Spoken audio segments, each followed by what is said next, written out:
Hey everyone, welcome. This is Authen-Tea-Cally Nyoka, and today we have a lovely guest. Her name is Jalisa Jackson. We are both nurses. Go nurses! Go nurses! We are both holistic nurses. Go holistic. Okay, and we function in different capacities, and so that's why I wanted to talk with her today. She specializes in functional medicine, and so I just wanted her to tell us more about that. As you can see, we are live in a beautiful park, and I want to do this kind of live more often. I want to do these kinds of conversations more often because we're always inside. I know, that's true. And so we have to get outside. Okay. So, Jalisa, please introduce yourself and let us know who you are, what you do, and how you do it. Well, hello everyone. I'm Jalisa, and I've been a nurse for almost 13 years. It'll be 13 years in January. I'm also certified as a yoga teacher and a holistic health coach. I just got certified a few months ago in functional medicine. So I have a unique background of being able to take my healthcare background and integrate these other real life experiences and educational backgrounds that I have as a yoga teacher, understanding the mind, the body, the spirit, but also with understanding how our environment plays a role in our health, our physical and mental and emotional health. Yes. So, y'all have heard me say this every day, all day, but it also helps to have someone who is in 100% alignment with what I am representing, so that I'm not the only one out here doing this. Yes. So we love to hear your yoga background. We love to hear how you embrace holistic ways of living, especially with the environment. That's very, very important. And so let's get into, how is it that you connect with the people that you work with? I would say a lot of it is just my personal experience, from being a nurse and seeing so many people come in from different backgrounds. Just so many, like educational backgrounds, socioeconomic backgrounds, um, you know, ethnic, just so many different things, so many different health conditions that people may suffer from. And also my personal experience as a wife and a mom, things that I've personally gone through. So it makes me, like being nurses, we're considered the most trusted profession. But when someone can relate to you and know, like, oh wow, I understand that as a mom, or I've been stressed out before, or I had this health issue before, it makes things a lot more relatable. Yeah, absolutely, it does. Yeah. When you can bring personal experiences, it definitely makes a huge difference. Yeah. I have never shared this story before, so it'll be the first time that I'm talking about it. Okay. I like to talk about what I had to do during my last pregnancy. After I had my son, I was over 40 years old. And what happened was that my provider was saying, oh, this is a geriatric pregnancy. I said, geriatric pregnancy? Anyway, because traditionally women can have children into their 50s and 60s. We don't really talk about that, but it's real in many indigenous communities. Okay, so during that pregnancy, towards the end of it, I had preeclampsia, and so I had swelling in my legs. I had my blood pressure started climbing, and so I had to be induced. And after the pregnancy was over, and yes, my son is happy, he's healthy, but a year later, literally, I had to push myself physically to get out of that. Oh, I can't move. Oh, this hurts. Oh, the bottom of my feet. So I went from almost 280 pounds, right, to, and in pain, to being more active, to being able to walk and run and feel like myself, because I did not feel like myself. And one of the reasons why I caught myself slipping, a lot of people are not able to catch themselves slipping. So one of the reasons why I was able to catch myself slipping is the fact that I'm very aware of how I feel inside. How important is it for us to connect with self-awareness? Yes. It's really like number one, because like you, when I first got pregnant with my first daughter, well, my only daughter, but my first child, I was a yoga teacher. I was teaching in the yoga studio, and I went from that, like you said, to having my first child. I had always been about like 150 pounds. And I, with both kids, I gained maybe like 30, 35 pounds with both kids. So I stretched for the first time, and I was very active, very physical, but then I ended up with a lot of pain. Yeah. My lower back, hips, so like so much of me became very tight. Plus I had low iron. So my energy levels, I mean, I went from, like you said, I was this person before I became a mom, and I was very different afterwards. And I'm like, what in the world just happened? So, that was my personal experience, and discovering my iron was low.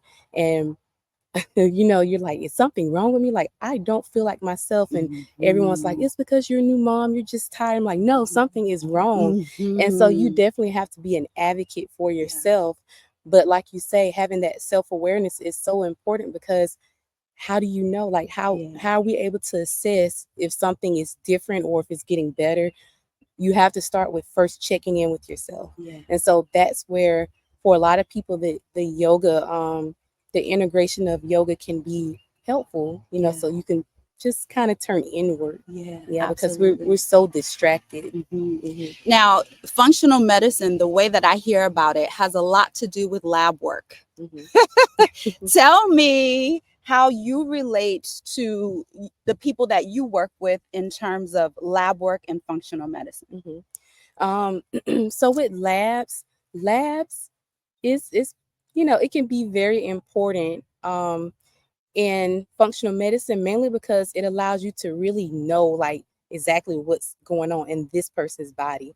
So it allows you to be completely personal, with instead of things being general. Like, for example, you can get testing done and discover your actual levels of good bacteria. Like, nobody really knows that unless they, are a little bit more familiar with the functional medicine space. But that your, probiotics or your good bacteria is so important. I saw something that I think a video, like I was looking at it earlier, and you was talking about the connection with the gut and the brain. That's why. So, if someone's having like certain health issues, if we can do lab testing, we can know what exactly is going on with them. And then we use nutrition as kind of the foundational approach to help, put the things back in the body that you're missing. So I didn't know that I could do this as a registered nurse, but it was very empowering to know, like, I don't have to, have like a, PhD. Yeah. Exactly. I don't have to have that. And of course, not knocking anyone with, those degrees, but it's nice to know that there's so many different backgrounds, where we can integrate all these different things about, our educational background, our personal life experience, and have our own unique audience of people that we can relate to and help. Absolutely. And not to knock anyone with a PhD, but I think a lot of us put our responsibility of health on someone who has a degree. And what these holistic approaches do is now make us accountable. We can change the way that we eat. We can change our activity levels. We can do things in our lifestyle that will support health and wellness. And we don't have to depend on someone who has a specialized type of degree to help us do it. I think that's where we're going with that. Definitely, because then you don't have to wait on a prescription. Now you know that there's so many things you can do in your personal life, like you were saying, your sleep, your stress levels, what you're eating, hydration, your own self-care. Like what are you doing to nurture yourself and to make yourself feel good? Those things are important, but also working on your mindset. Yeah. Mindset is foundational. Exactly. I love to say that. So, do you work with the people that you serve? Sorry. That's okay. Do you work with the people that you serve online, in person? What's the format of your service? I do both. I work virtually, but I also work with local clients because I love like this. I love being in We person. love So, like this. oh yeah, so I do both. Mhm. All right. And so, in terms of, I want to be able to provide even some more value. So when you go to your healthcare provider and they run labs and they say, "Oh, everything is normal. There's nothing Mm-hmm. to pay attention to." How do you step in with your training and your background and say, "Okay, even though this looks like it's in the normal Mm-hmm. range, there are things that you could do to make sure that it stays in the Mm-hmm. normal range." What do you do as a functional medicine practitioner?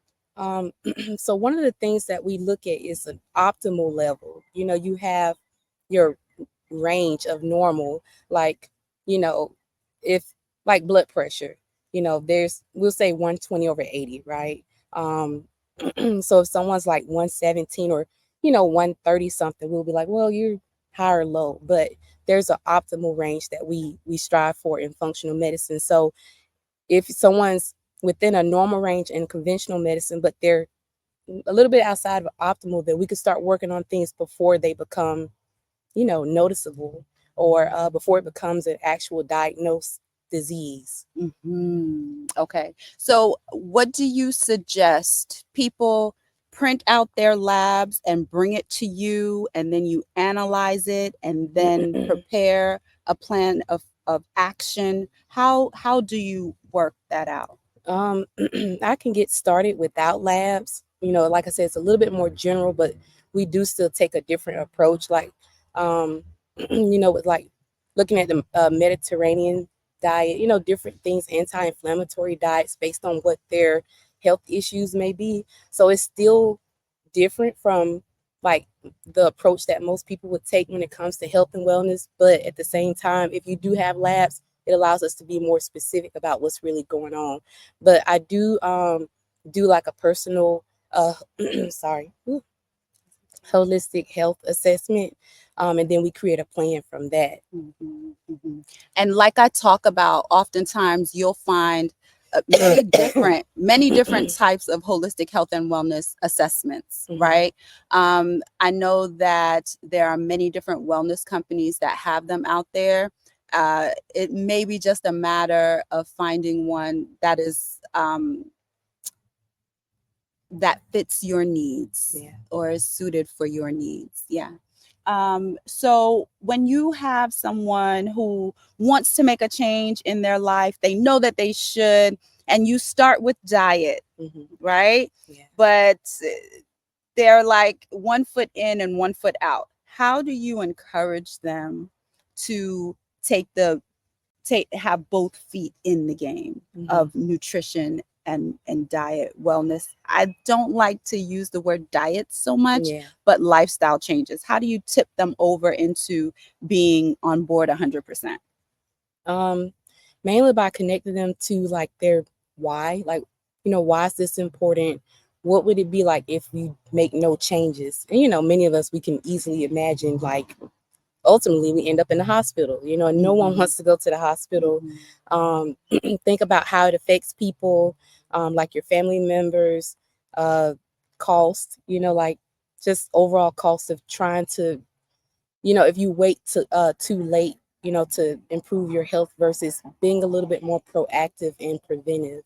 Yeah. So those are some of the things that I help clients with, but also taking baby steps, because um, sometimes they do get overwhelmed, and so sometimes we have to slow it down, and just sometimes even take a step back. Yeah, So yeah. that's okay. I can relate to that Yeah. because it can be overwhelming. We're talking about holistic health that incorporate, for me, it's the 7 dimensions of health. I don't know what it is for you in your practice, but for me it's the 7 dimensions of health. And when you look at all the different dimensions, you're like, wait a minute, you want me to manage all of these at the same time?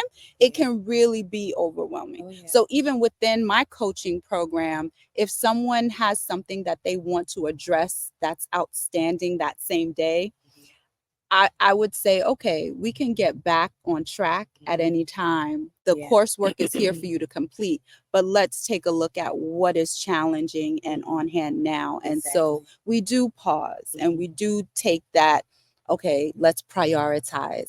And for me, it's whatever it is that's your priority. It's not what I think is important. And I think that's what makes it a little bit different than the traditional Western medicine, is that they have these standards and guidelines that they need to follow. But sometimes it's not about the standard and guidelines. Sometimes it's about what you feel inside. And once you get that managed, then you can proceed with all the other things, like what I need to buy at the grocery store and what and that kind of thing. That's definitely true, because it makes me think about when I worked in the hospital and we would have patients getting ready to discharge and go home, and they're like, do this, or get this, but the patient doesn't even have a car. It's like, first we need to work on transportation arrangements so that they can get these things done. So you have to kind of, again, really pay attention to that person, that client, that patient, and see what do they need right now. Not push, you don't push your agenda on them. Right. That's what holistic health is all about. Not pushing someone else's agenda, but embracing, and partnering with people to get what is important to them done. Definitely. Absolutely. Anything else you want to add? Anything that I didn't ask or we didn't cover that you want to say? You can always let people know how to contact you. You always share your contact information, and add anything else that you'd like to add. Yes. So one of the biggest things that I've been really focusing on is educating people about, food and nutrition, and how you can have like food sensitivity testing done and nutrient deficiency testing, because I think those are really like great starting points for people, because for a lot of people those are things they can kind of control a little bit, like, okay, well, I'll just cut back on this, or add these certain things to start to promote a healing environment in the body. But so many people struggle with food sensitivities, and it creates like a stressful situation in the body, and it ultimately affects your it increases inflammation, which affects your immune system, and then now the body is working very hard to just do basic things like digest your food, so it causes all kinds of imbalances. So if you can start with like a customized nutrition plan, where what foods are working for them and what's not, then you're able to help them kind of expedite the initial process of starting to feel better and decreasing whatever symptoms that they may be having. So those are some of the things that I offer. Also, something that a lot of people don't know is that there is also testing for heavy metal toxicity, which is huge. Like, people don't know about it. Also, like you were saying about the environment, mold is an issue, in a lot of environments where people may have a lot of sinus issues, respiratory and so many other like respiratory type issues, and don't know that it could be mold in your house, in the environment. Exactly. At work, I mean, so many places. So environment is huge also. But what else? You can discover if you have like I said, good bacteria, bad bacteria, relationships, any other overgrowth like candida and yeast, which is okay to have it, but sometimes, especially if you're eating like a lot of sugar, it feeds it, and then it can overgrow and then cause all types of health issues, like so fibroids. Like Diabetes. This is general knowledge. Right. So so it can affect so many things. So there's testing for people that may have all these symptoms and they're like, what's going on? So it can help you to at least, because most conventional testing doesn't, I mean, it's not going to test for these things. So, but this allows you to do that. Yeah. And as far as contact information, my business is Luxury Holistic Health, and my contact email is Jalisa, Jalisa, at luxuryholistichealth.com. Thank you, Jalisa. You're welcome. You Thank you know, so much for having me. you're welcome.